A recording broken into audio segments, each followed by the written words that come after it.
Hacía años que soñaba con volver a hacer ese viaje. Hacía años también que de repente me asaltaba el recuerdo del reloj de la torre de la iglesia de Isil, o el de las figuras medievales castradas de su ermita, o el de las fallas encendidas en la montaña en la noche de San Juan.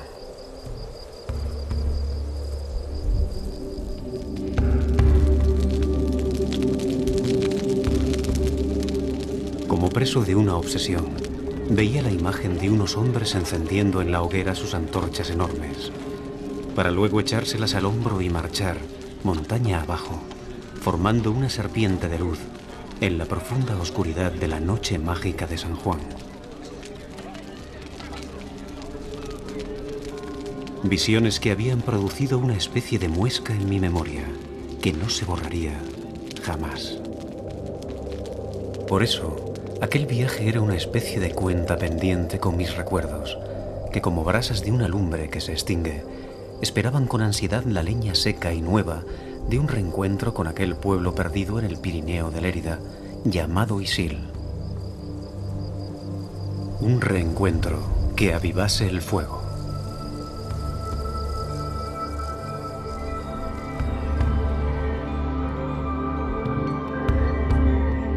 Dicen que junto a las aguas heladas y puras de los lagos y los ríos de los Pirineos habitan unos seres fantásticos, unas hadas llamadas donas da igua, o mujeres de agua, que seducen a los hombres al amanecer del día de San Juan. Y dicen que aquellos que pudieron contemplarlas se perdieron para siempre, atrapados en los brazos de la melancolía. Algo así debía de sentir en mi interior, pues me recuerdo en el Parque Natural de Aigües-Tortes, en el Pallars Sobirá, hablando con el agua. Situada en el centro del Pirineo catalán de Lleida, la comarca del Pallars Sobirá está atravesada por el río Noguera Pallaresa, que desciende por un paisaje de gran belleza, hecho de una interminable sucesión de valles verdes y cumbres afiladas. Y como estábamos al final de la primavera, el Noguera Pallaresa ya había moderado su caudal y enseñaba su cara más amable, invitando a disfrutar a los jóvenes de los 1000 saltos de agua que jalonaban su camino. Al verles moverse con aquellos trajes de colores brillantes, pensé que para el río serían como elementos de una nueva especie, a caballo entre la raza de los hombres y los peces. En Llavorsí, en una de las muchas empresas dedicadas al turismo de aventura, Yeti Emotions, me detuve a saciar mi curiosidad, hablando con Ferry Cano, uno de sus guías, acerca de aquellas nuevas especies. Y siguiendo mi costumbre, me interesé por cómo era el día a día en aquel gran parque natural de atracciones en que se había convertido el Noguera Pallaresa. Lo primero que se hace es una recepción, que pasan por la oficina y de allí les enviamos al vestidor. En el vestidor van a coger todo el material específico y bueno, una vez están preparados y están cambiados, pues se les conduce hacia su balsa con el guía que les toca. El guía les hace una explicación de cómo deben de reaccionar, en qué consiste la actividad y a partir de ahí pues ya se inicia la actividad. Al igual que las aves trashumantes, las nuevas especies aparecían de la mano de la primavera y seguían llegando después, de forma incesante, hasta el invierno. Durante la primavera, que solemos empezar a mediados de marzo, aún es pronto y el caudal del río es bastante bajo. Lo que pasa que hay que tener bastante atención con el tema del frío, ¿vale? Entonces en primavera se da un equipamiento especial, que es traje de neopreno y chaqueta de neopreno. Cuando empieza el deshielo hay una subida muy fuerte de agua, entonces bueno, hay hasta un cierto nivel que las orillas del río no quedan completamente inundadas, vamos haciendo rafting. A partir de que las orillas quedan inundadas, entonces ya no lo practicamos porque al caso de que hubiera una incidencia sería muy difícil poder encontrar un sitio en la orilla para poder parar, ¿vale? Ahora, en esta época, ya de cara a San Juan, el deshielo ya está casi terminado, el río vuelve a ir un poco más bajo, el equipamiento que lleva la gente es un poco diferente, sobre todo la parte alta, ya no es una chaqueta de neopreno, es una norak más simple, porque con la chaqueta de neopreno puedes llegar a pasar calor, ¿no? Me contaba Ferricano que la primera vez que se vieron estas nuevas especies en la zona fue a finales de los años 80, acompañando a unos guías franceses que fueron quienes introdujeron el rafting en el Pallars Sobirà. A partir de ese momento, las empresas empezaron a crecer como setas a lo largo del río, y ante la nueva perspectiva, la emigración que se había producido en muchos pueblos debido al abandono de los trabajos tradicionales se contuvo, y la vida alrededor del Noguera Pallaresa cambió para siempre.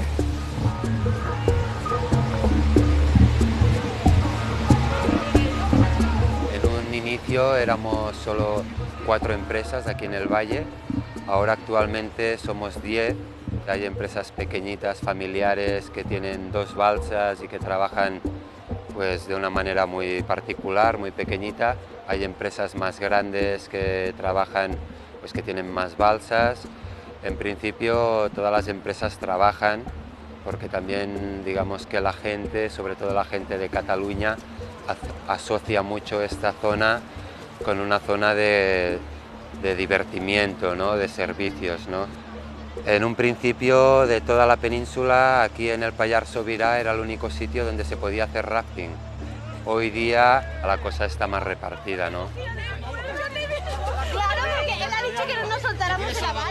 Pero a pesar de la curiosidad que estas nuevas especies pudieran despertar en el río, no era la primera vez que la raza de los hombres galopara a lomos de sus aguas.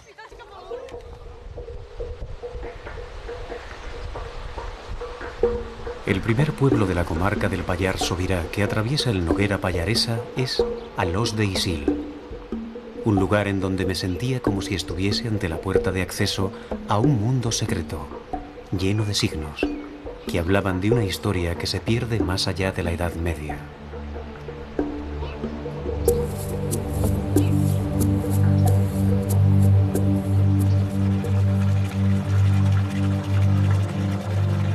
Junto a la iglesia de Alòs de Isil hay una fuente que invita al descanso, a calmar la sed del viajero y a escuchar la historia de un pueblo que vivió un pasado relacionado con la explotación del bosque y la extracción de la madera, que una vieja especie de hombres, llamados almadieros, conducían por el río hasta las serrerías que había en todos los pueblos que el Noguera Pallaresa encontraba en su curso.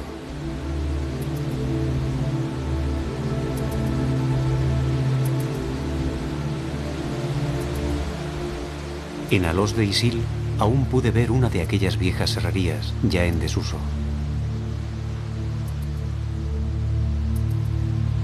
Se trataba de pequeñas explotaciones, compartidas por todos los vecinos, que utilizaban un ingenioso mecanismo para aprovechar la fuerza del río como motor.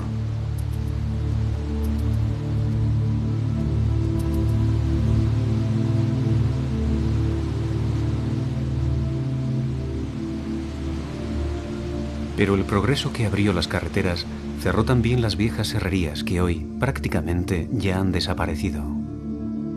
Igual que ocurriría con aquel viejo mundo del que yo estaba empeñado en buscar más referencias, a fin de entender mejor lo que se escondía detrás de Isil y de sus gentes.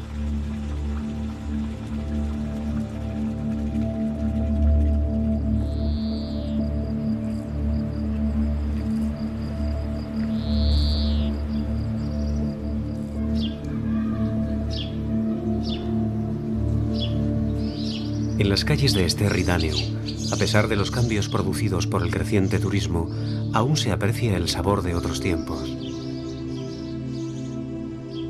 Allí hay museos vivos, como la Casa Gassià del siglo XVIII, conservada por el Ecomuseu d'Esterri, que hablan de una sociedad netamente rural que vivía prácticamente aislada del mundo exterior. En el interior, en la primera planta, llamada el Taulat, recuerdo que tenía la sensación de oír los ecos de las voces de sus viejos moradores, llamando mi atención sobre aquellos objetos cotidianos que hablaban de sus vidas con elegante elocuencia.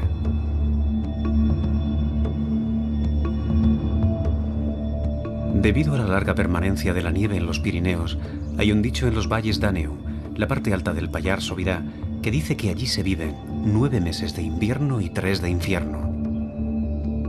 Un dicho que desde mi perspectiva, además de resaltar el aislamiento en que vivía la vieja sociedad, implicaba también el hecho de que aquel era un medio que durante siglos se rigió por sus propias reglas, claves y costumbres, buscando una sola cosa, la supervivencia. Por eso, y tal como había visto en otros lugares caracterizados por el aislamiento, como los Oscos en Asturias, el objetivo de la economía de las casas era el de ser autosuficiente. Y a pesar de la sensación vertiginosa de cambio a la que nos tenían acostumbrados los medios de comunicación, especialmente en las grandes ciudades, en el Pallars Sobirá aún existían lugares en los que el tiempo parecía haberse detenido. Años atrás se hacía el pan aquí, y se hacía el pan moreno, pan de sega, el que decimos aquí, todo esto. Y la casa se recogía cosas de huerto, pues se recogía ya antes de helar, pues coles, pues tenías todo de invierno y judías, también las conservabas y todo esto. Y cada casa se mataba según la casa como era, depende, 2, 3, algunas casas hasta 4 cerdos. Pero un cerdo lo mataban, por pequeña que fuese la casa, lo mataban todos. Y con eso pues casi pasabas todo el año.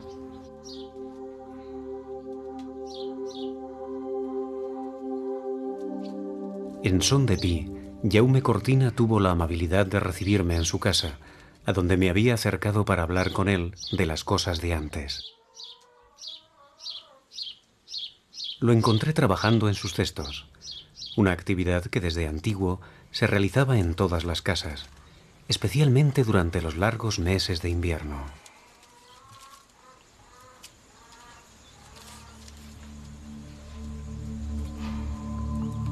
Yo aprendí a hacer cestos con mi abuelo y vino aquí a pasar un invierno y él hacía, que yo no había hecho nunca.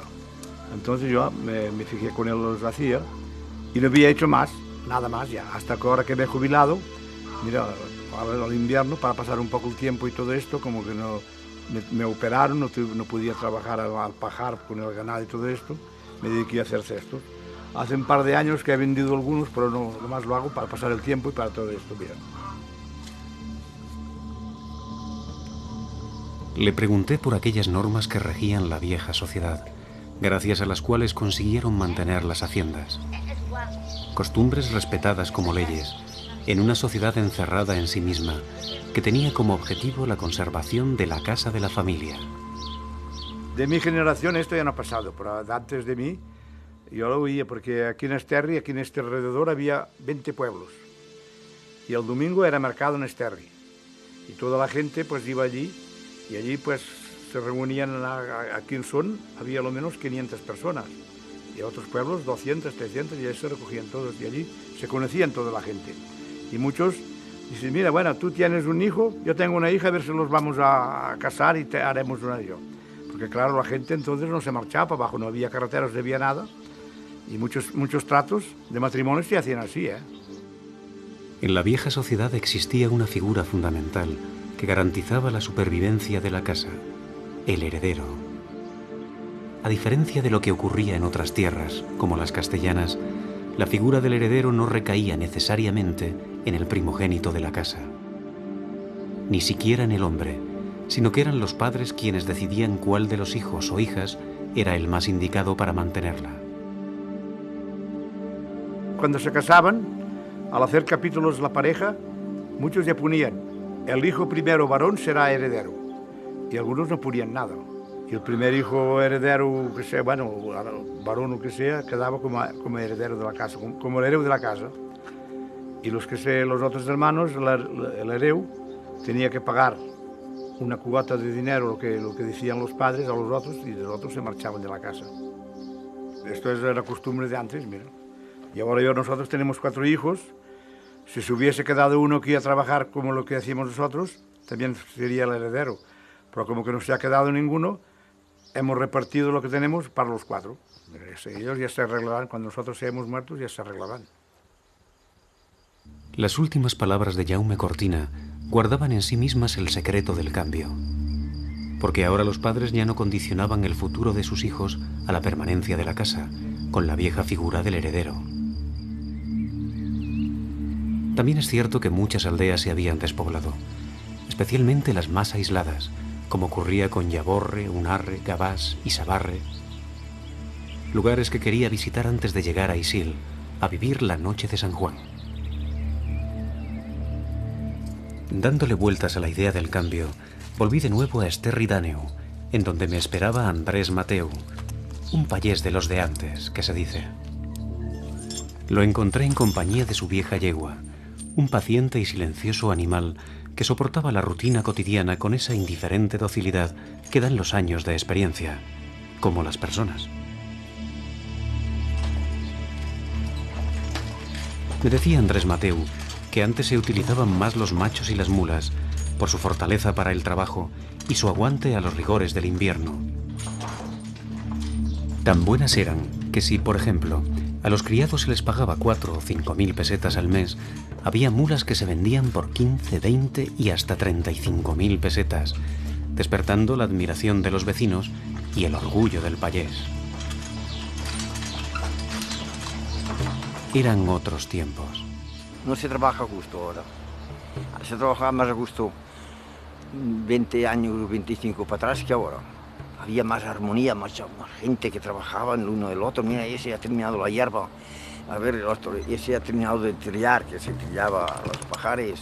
En fin, había una cosa y ahora no, cada día es más mal visto el país. Dice, mira este, y pasa con las vacas que pudor hacen. Sí.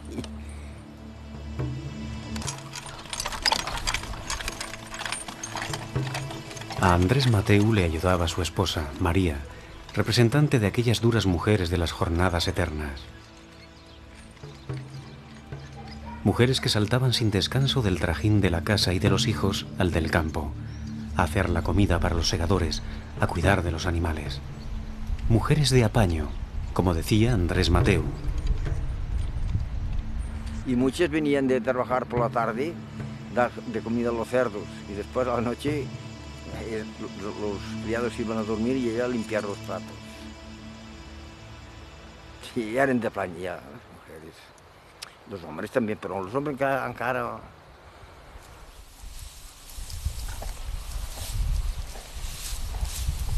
Durante mi viaje pude comprobar cómo estaba cambiando el mundo de payeses como Andrés Mateu, al que no había más que dejarle hablar para comprender la pérdida que sentía en su interior. La cosa como era antes no. Había veces que bajaban de segar y cantar, entregaban las patatas. 4, 5, 6 o 7, 2 o 3 hombres, y jóvenes y más grandes, y muchachas criadas. Allí cantaban y rían, y en fin. De cualquier forma, entre Jaume Cortina o Andrés Mateu y aquellas nuevas especies del turismo de aventura del Noguera Pallaresa, existía una generación puente con la que había que contar.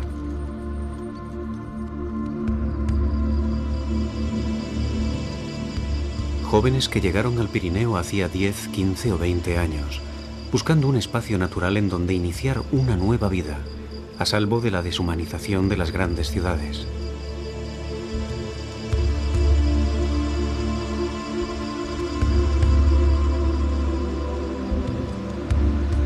En Yaborre tuve ocasión de conocer a uno de ellos, al escultor, ebanista y restaurador David Reguant.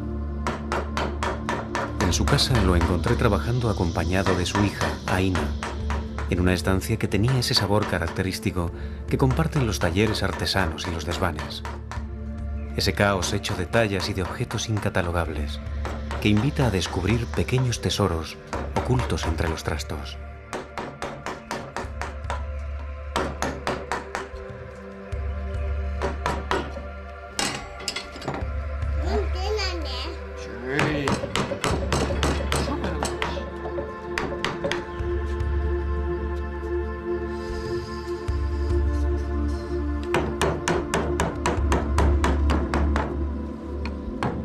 Recuerdo que llamaron mi atención las viejas herramientas y, sobre todo, unas tallas de madera con rosetas, esos símbolos astronómicos celtas que aparecían por todas partes, utilizados en el Pirineo desde antiguo para marcar al ganado, sellar las puertas de las casas o en los pórticos de las iglesias. Según me dijo, su primer trabajo fue la restauración de la propia casa, cuya estructura ya hablaba de cómo era la forma de vida en la montaña. En estas casas se vivía muy poco en el interior. Se vivía para lo que son, para comer, para dormir, pero la faena básicamente estaba siempre fuera. Entonces se nota que la concepción de la vivienda no es como la concepción actual, ¿no? De un sitio, por ejemplo, con grandes vistas, ¿no? Cuando quieres vistas, pues sales fuera. Es más simple, ¿no? En fin, entonces en interiores casi lo que hemos hecho es conservar todo lo que hemos podido, lo antiguo, toda la madera existente, sin ningún tipo de tratamiento, ¿no? Estaba encalada y bueno, había la costumbre antiguamente de encalar todas las casas, ¿no? Como una medida higiénica, supongo, también, y de luminosidad, ¿no? Por no tocar, no he tocado tampoco las aberturas existentes de ventanas y demás, ¿no? Que siguen siendo las de la época en que el cristal era muy caro, entonces eran aberturas muy pequeñas, precisamente para proteger tanto del frío como del calor. Los trabajos comenzaron con el estudio y apuntalamiento de los muros, la reparación y mantenimiento de los tejados de pizarra después, y finalmente los interiores. Trabajos que realizaban entre él y su mujer, Teresa, hasta que llegó la niña, Aina, que cambió todo. De cualquier forma, la restauración se hacía poco a poco, sin prisa, buscando combinar las nuevas necesidades con el mantenimiento de la estructura original de la casa. Una casa que, según me dijo, perteneció a un viejo artesano, un cestero llamado Sisquet, con el que hizo una buena amistad. Cuando llegamos no teníamos la pequeña, entonces en esto era más fácil, ¿no?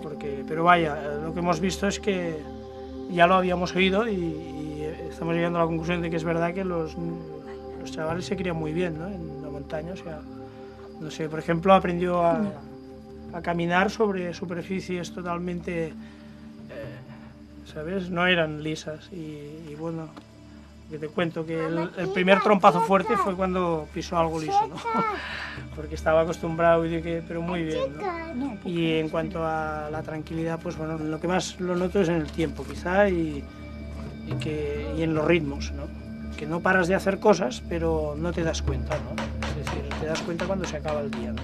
Porque se ha ido el sol. Antes de despedirme de David, de Teresa y de la pequeña Aina, les prometí que iría a saludar a Sisquet, el antiguo dueño, en Esterri d'Àneu.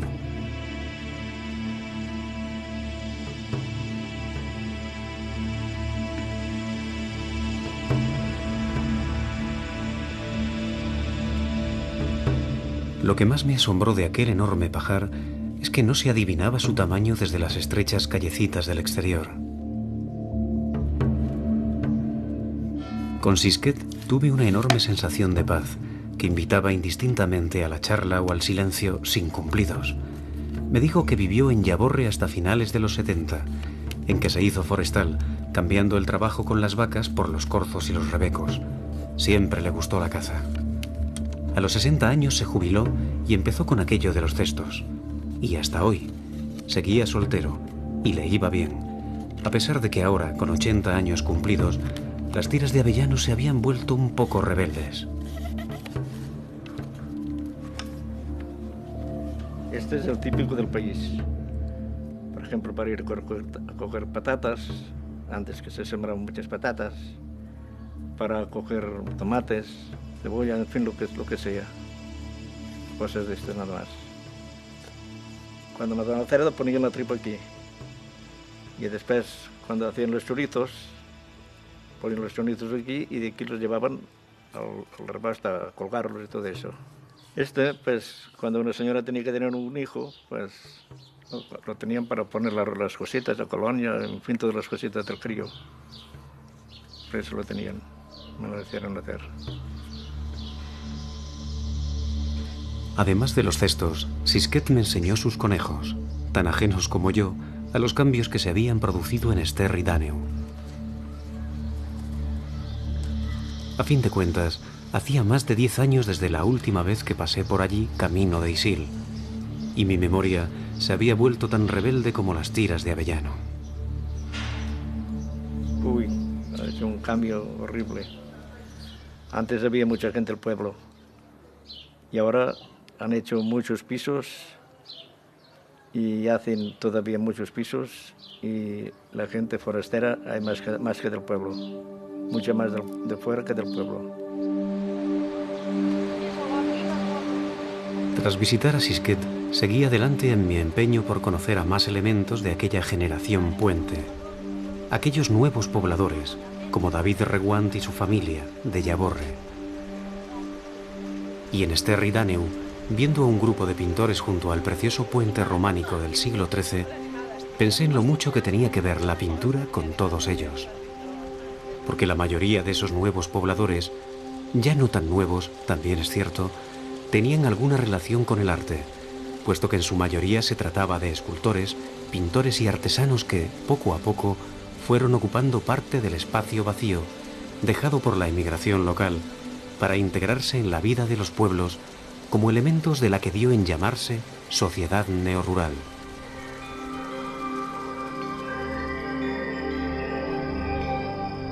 En Gavà se daban varios de estos casos, como era el de la pintora inglesa Carolina Romer, que combinaba largas estancias en el pueblo con viajes al Senegal, o el de Jesús y Rosa Vilalta, una pareja de idealistas que un día decidieron pasar de la teoría a la práctica, sustituyendo las calles de Barcelona por las empinadas cuestas del Pallars Sobirà.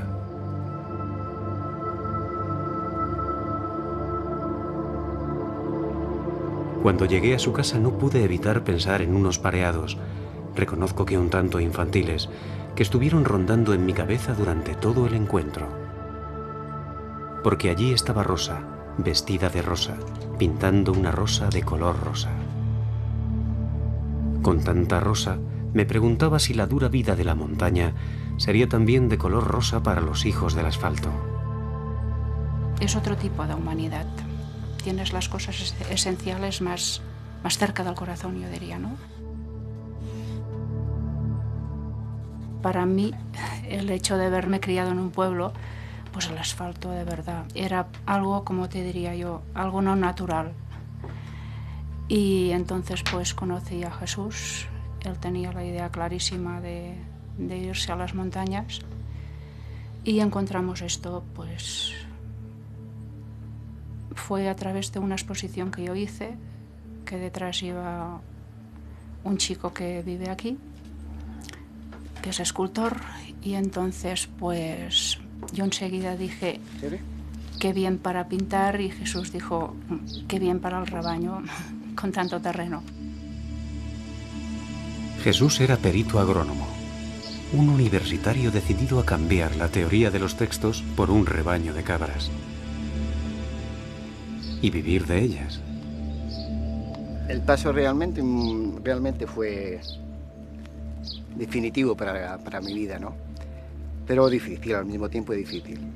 La teoría, los libros, siempre muy bonita, y cuando realmente te encuentras con los problemas es cuando realmente sales de dificultades de los cambios.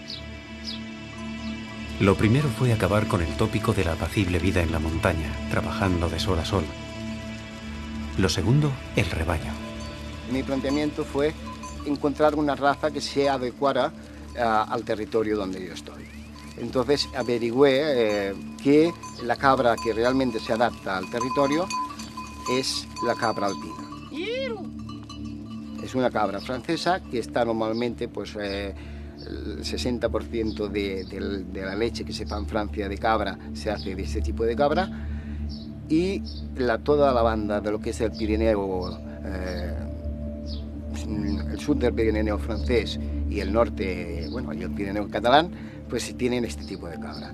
Es una cabra muy lechera y bastante rústica, con lo cual pues se adapta bastante a un territorio como lo nuestro, que los meses de frío son muy largos y el verano pues es relativamente corto. Era aquello de los 9 meses de invierno y 3 de infierno. La comida pues sale de los quesos y de mis cuadros. Puedo considerarme que la verdad es que no me va mal. Lo que pasa es que, claro, lo fuerte pues sale de la quesería. Poco a poco Jesús y Rosa habían ido arreglando la casa. mecanizando el ordeñado de las cabras y haciendo la quesería. La especialidad de Jesús era el tupí, el queso típico de la zona. En la casa de los pueblos normalmente ordeñaban ovejas, pero había 10 o 12 como máximo. Significaba que hacían tan poca leche cada día que habían de guardar dentro de una gasa colgada en un clavo en el celler, en la despensa, para que acabara, para juntarlo con el día siguiente. Con lo cual, esto, claro, si se hacía en temporada que hacía calor, entonces, pues fermentaba. Y al fermentar, pues así salió un poco el tupí.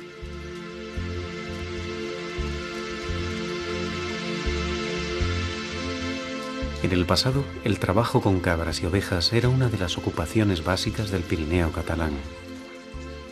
Pero tal como iban los tiempos, el futuro era otra cosa. El futuro son 4 días y a veces a mí me dicen, ¿ya te pagas pues autónomos o alguna cosa para el día de mañana? Y digo, pues el universo me dirá, ahora sí que es que no, ni puedo.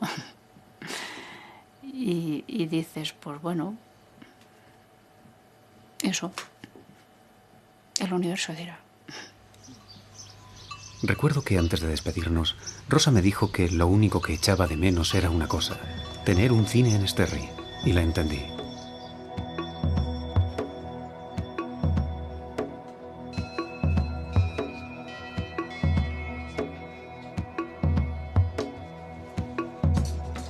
También me contó Rosa que cuando llegaron, Gavás estaba mucho más vivo. Había al menos 4 casas con ganado y más vecinos. Pero unos se jubilaron, otros cerraron las casas y se fueron, y la vida en Gavás cambió profundamente. Ya casi no había gente trabajando en el campo, y eso era algo que Carolina Romer, la pintora inglesa, también echaba mucho de menos. Como cantan los pájaros, ¿eh?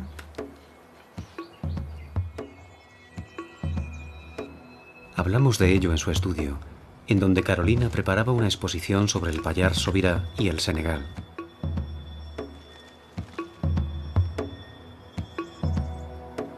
La gente joven está buscando una vida más rápida que da dinero más rápido. Este trabajo de la tierra es muy lento y hoy la sociedad no tiene tiempo para cuidar la tierra como antes. Ha cambiado tanto el ritmo de la vida. El turismo que hay aquí es cerca de la carretera, el rafting, el ponting, y la gente joven le gusta más trabajar en estas cosas que esto de los prados y las vacas. En la pared había un cuadro con personajes del pueblo. Viéndolo, pensé en el paralelismo que existía entre lo que a ambos nos interesaba captar, a Carolina en su pintura y a mí en los cuadernos de paso. La propia gente. Sí, porque el lugar, como dices tú, el lugar son la gente. Y sin la gente es vacío, es como un lugar de fantasmas. La gente se han ido y es triste. Y ellos mismos que quedan aquí hablan del tiempo antes, como estaba mucho mejor en el nivel humano. Antes de marchar, me enseñó el lugar en donde tenía un caballete. Nadie se lo tocaba. Y pensé que ahora los dos teníamos delante de los ojos un bello paisaje, con una diferencia. A ella le faltaba un personaje y a mí no. Porque yo tenía una pintora inglesa llamada Carolina Romer.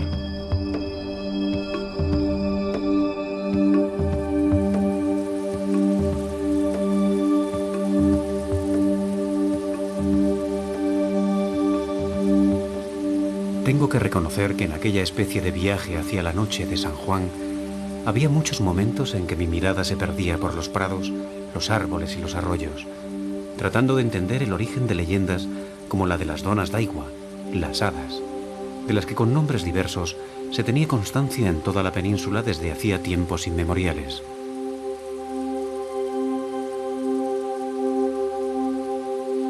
Leyendas quizás heredadas de los celtas, de relatos como el del Hada Veleta, que como la dona d'Aigua del Montseny catalán, cambiaron su suerte por casarse con los hombres.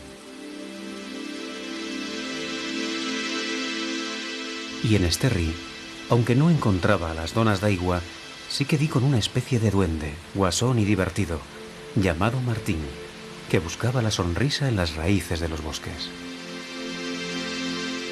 La afición viene pues por este amigo, Carlos Naval, que es una persona muy alegre y muy guasona, entonces siempre transmite mucha alegría.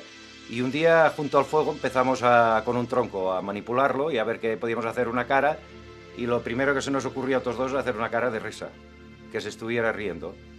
Y esto refleja algo, el carácter quizá de los dos, alegre y de risa.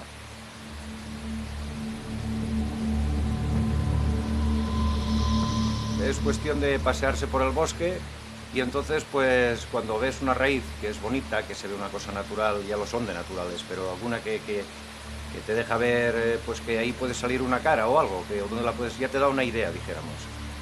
Entonces es cuestión de coger la cara y volvérsela a mirar hasta que dices, pues mira, se la voy a poner aquí. Que con el conjunto de la raíz pues puede quedar graciosa, puede hacer risa, transmitir un poco de alegría, que también va bien. Recuerdo que al entrar en su taller me sentí observado por una multitud de caras divertidas, que buscaban mi complicidad desde la pared, mientras Martín tallaba una bella reproducción de los antiguos aleros del Pallars Sobirá. Eran de fresno, de nogal, de tilo o de cualquier madera un poco noble que se talle bien, que se trabaje bien con las gurdias. Le hacían una serie de figuras, de las que también habría por ejemplo, en lo que antes llevaban los animales de carga, que también los dibujaban, que se llaman rosetas. Entonces solía verlo por las casas, porque era la única manera de conservar mejor la sal, para que no perdiera, pues ni cogiera demasiada humedad. Y en fin, pues era un objeto aparte de ser decorativo, pues que tenía una utilidad. Los aleros de Martín seguían con fidelidad la tradición. Yo lo sabía porque ya los había visto antes en Son, en la casa de Jaume Cortina. Eso debe tener lo menos más de 100 años este. Yo lo he visto siempre en casa. Yo tengo ya 70 y pico de años, fíjese. Cuando estaba todo como si fuese carbón todo. Antes los colgaban allí en la chimenea, allí al llac de fuego, y allí se estaba. Recuerdo que me quedé mirando fijamente a los ojos de aquel rostro, que en silencio parecía llamar mi atención sobre algo puro y esencial. La madera me sonríe, pensé. Y de súbito caí en la cuenta de que el día siguiente era 23 de junio, el más esperado de todo el viaje, el momento de revivir la noche de San Juan en Isil. Antes de llegar a Isil, me detuve en la ermita de San Juan, situada a la entrada del pueblo. Sobre la puerta reconocí el bajorrelieve que representaba a Adán y Eva, castrado quizás por la misma mano puritana que destrozase el de Alós de Isil, y las otras figuras y rosetas de mis recuerdos.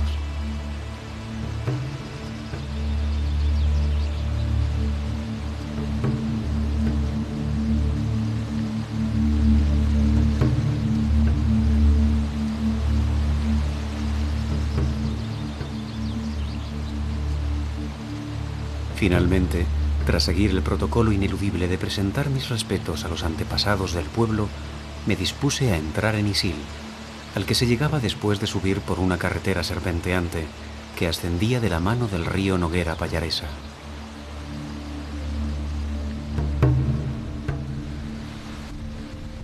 Por momentos tuve la sensación de que el tiempo se había detenido, suspendido en ese mundo nebuloso, lleno de historias que se esconde en la memoria de los viejos, como aquella del señor Pedro Bringué. Pues mira, yo tenía un hermano que había perdido la vista. Pues dijeron que tenía que hacer un bote a San Juan Batista en que se iba a buscar la falla descalzo por esos montes, pues que le volvería la vista. Mi hermano fue, cuando fue arriba al monte, lo tuvieron que llevar por la mano. Sí, esto es cierto. Y al bajar, pues allí donde para la orquesta, pues allí ya no lo llevaba nadie. Ya se iba solo, descalzo, por esos montes. Y le volvió la vista, tan claro como nosotros podemos tener. Eso, mi hermano. Sí, sí. Historias que a mis ojos señalaban la complejidad de una fiesta que se vivía a caballo entre la tradición, la religión y la magia, y poco más. Son famosos los estudios de escritores como Julio Caro Baroja sobre las hogueras de San Juan, en los que se apuntan razones sobre su origen, que van desde la curación de enfermedades o la preservación de los maleficios de brujas o de las mordeduras de perros y culebras hasta asegurar las cosechas. Pero en Isil, ¿quién sabe?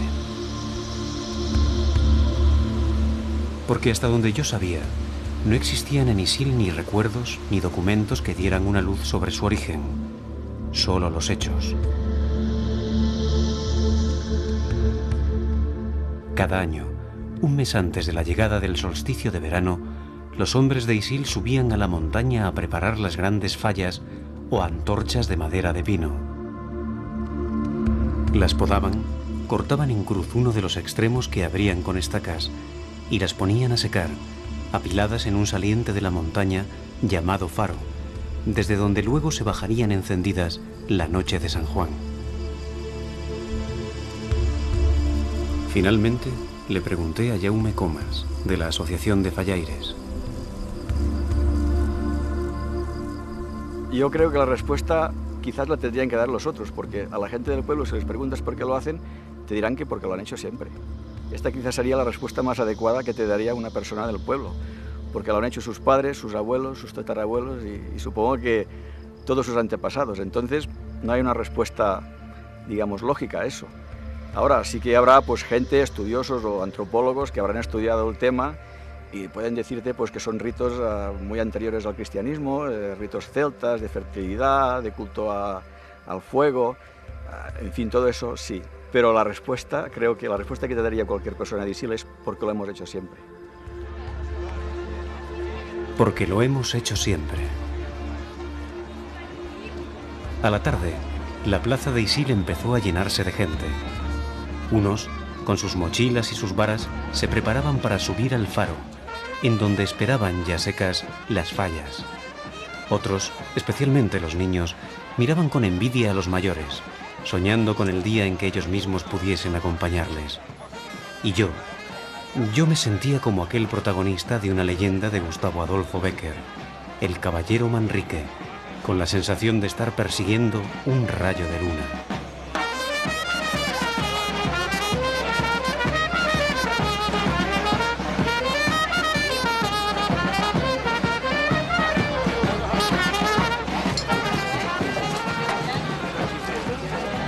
En un chiringuito montado para la ocasión preparaban bocadillos. Viéndolos recordé cuando, decidido a hacer una pequeña ruta gastronómica, acabé con aquello de los platos estrella que decía Maite en Esterri.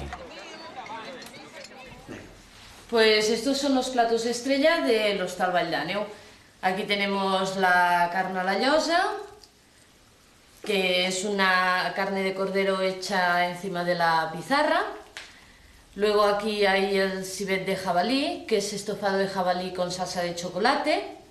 Esto es la escudella, que es un cocido típico de las zonas de montaña, que se hace a base de verduras, principalmente la col y la zanahoria y la patata.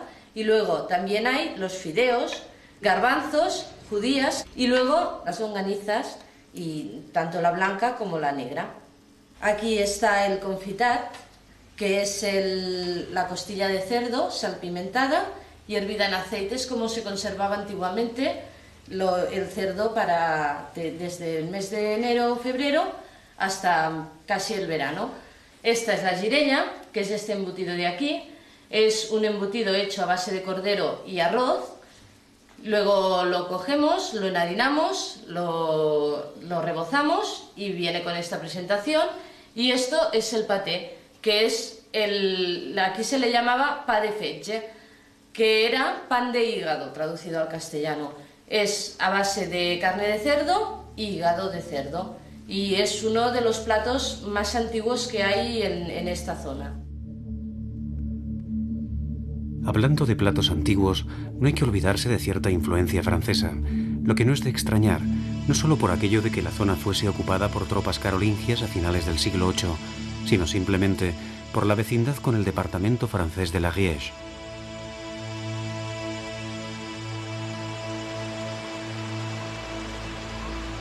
La cuestión es que, indagando aquí y allá, terminé finalmente en Unarre, en Casa Toña, en donde Carmen Piccolo me enseñó a preparar un plato que aprendió de su madre y su madre de su abuela y todo eso. El conejo relleno. La verdad es que no sé si tiene influencia francesa o qué, porque aquí antiguamente había bastante influencia francesa, pero no te lo puedo asegurar. El caso es que mi familia, mi madre me lo ha enseñado, a mi madre le enseñó a su abuela, y sé que es un plato muy típico de este valle. Y este valle, mi madre era del Valle de Cardós, que se llama, del Valle de Cardós, de Tavescan. Pero bueno, es el valle paralelo aquí, o sea que está muy cerca. Aquí, mira, te estoy enseñando lo que pongo. He puesto el ligadillo con el pan. He puesto un trozo de longaniza, voy a añadir un poquito más o menos un diente de ajo, un poquito de perejil, unas cuantas pasas. Las pasas mejor que sean sin hueso, pero bueno, la sal y la pimienta, no te olvides porque sería demasiado dulce. Bueno, ahora añades el huevo, va un huevo para hacer la masa. Ahora se tiene que mezclar todo. Y ahora se pone el relleno. No hay que ponerle mucho porque tiene que dar un poco de sí la piel. Y así a la hora de cocer es más fácil, para que no se reviente. La grasita esta se le guarda porque le da muy buen gusto. ¿Ves? Y ahora hay que coserlo. Lo voy a coser. Y después, a la hora de cortar, ya no hace falta sacarle el hilo. Entonces, coges una cazuela, le pones un culito de aceite de oliva. No hace falta que le pongas mucho, ¿eh? Entonces le añades un poquito de zanahoria, pimiento rojo, después de cebolla, 3 o 4 trozos, y cuando esté más o menos frito, que ves un color así tostadito del conejo, le tiras un poco de coñac y seguidamente le pones un poco de tomate. Y tienes que calcular que en total unos 35 o 40 tienes el conejo ya hecho. Por lo que yo recuerdo, aquel conejo relleno, fuera francés o del país, estaba delicioso. Aunque no tanto como la charla con Carmen Piccolo en una larga sobremesa que se extendió hasta la tarde.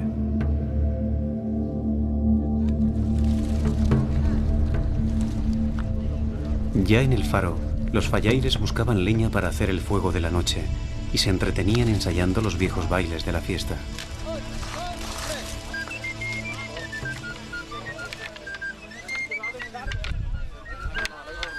¿Qué pican? ¿Cada dos?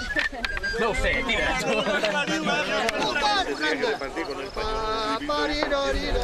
Es probable que en la antigüedad este ensayo no fuese necesario, pero ahora quedaban pocos fallaires como Jordi Rosell, pocos hijos de Isil. Ha habido momentos que ha estado a punto de perderse la fiesta. O sea, es un trabajo que hacemos los chicos de aquí del pueblo, pero quedamos poca gente. Hacemos las fallas, pero claro, el problema era para bajarlas. Entonces han ido introduciendo a esta gente. Pirineo se ha ido despoblando, los pueblos se han hecho pequeños y para conservar esta tradición, con la gente del pueblo, ya digo, hubiese llegado un momento que se hubiese perdido porque no había suficiente gente para hacer la fiesta. A la caída de la tarde, José María, el alcalde, enciende la falla de la plaza del pueblo para que sea vista desde la montaña. Es la señal. Para mí es uno de los momentos mágicos de la noche. El momento en que se cogen todas las fallas y se echan a la hoguera para encenderlas tiene algo especial, es una emoción especial. Y el momento de recogerlas, cuando te la pones al hombro, pues también es un sentimiento muy especial que no se puede describir si no es casi participando en la fiesta, ¿no? En el faro, la hoguera se aviva con los troncos secos y pelados de las fallas que empiezan a arder.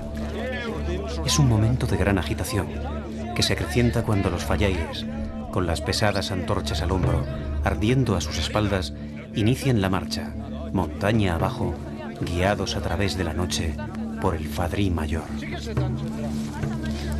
Marina, pasa tú que...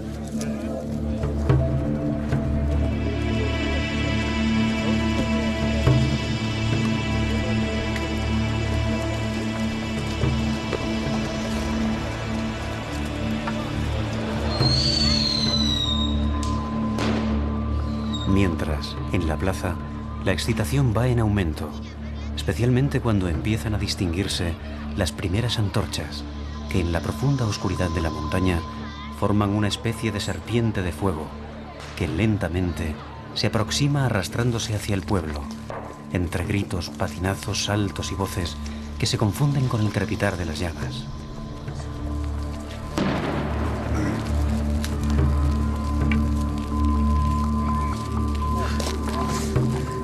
Un momento mágico, en el que me sentía como caminando bajo el techo de una oscura caverna, formada por el cielo inmenso.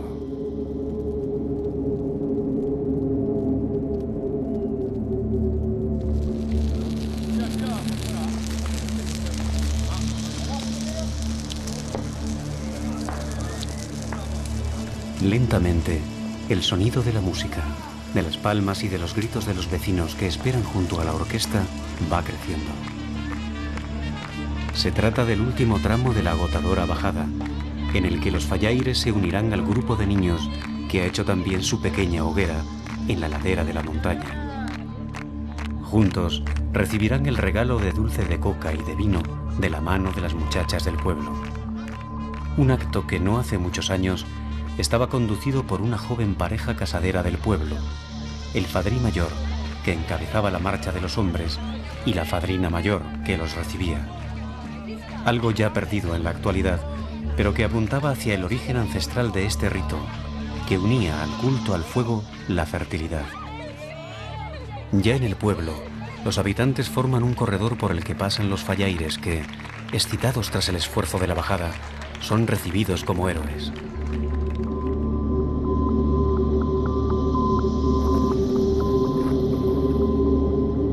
Es entonces cuando se produce el obligado paso por la ermita de San Juan, en donde los fallaires, uno a uno, van haciendo 3 cruces en la puerta con sus antorchas en honor a los antepasados.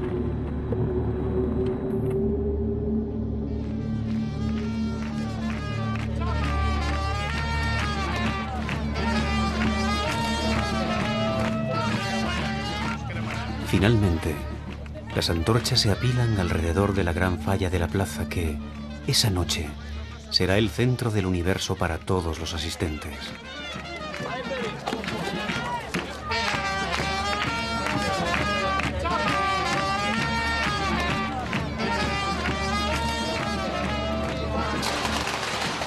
Y el fuego, un año más, será el eje de la tierra, alrededor del cual girarán los bailes y las risas, y las miradas atónitas y encantadas de los niños de todas las edades, en la mágica noche de San Juan.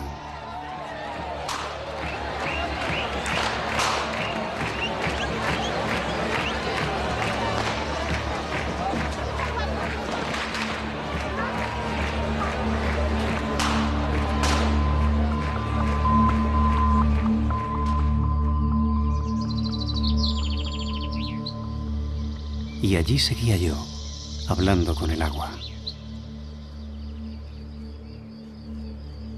Dicen que junto a las aguas heladas y puras de los lagos y los ríos de los Pirineos habitan unos seres fantásticos, unas hadas llamadas donas d'aigua, o mujeres de agua, que se aparecen a los hombres al amanecer de la noche de San Juan. ¿Será verdad?